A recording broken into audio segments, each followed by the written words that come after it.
Welcome to the most common 3000 words in English.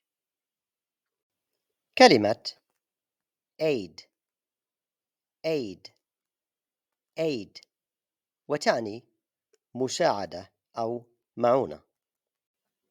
For example, governments should prioritize providing aid to those in need. Governments should prioritize providing aid to those in need. International cooperation is essential in providing aid to refugees. International cooperation is essential in providing aid to refugees. Without financial aid, many students would struggle to afford college costs.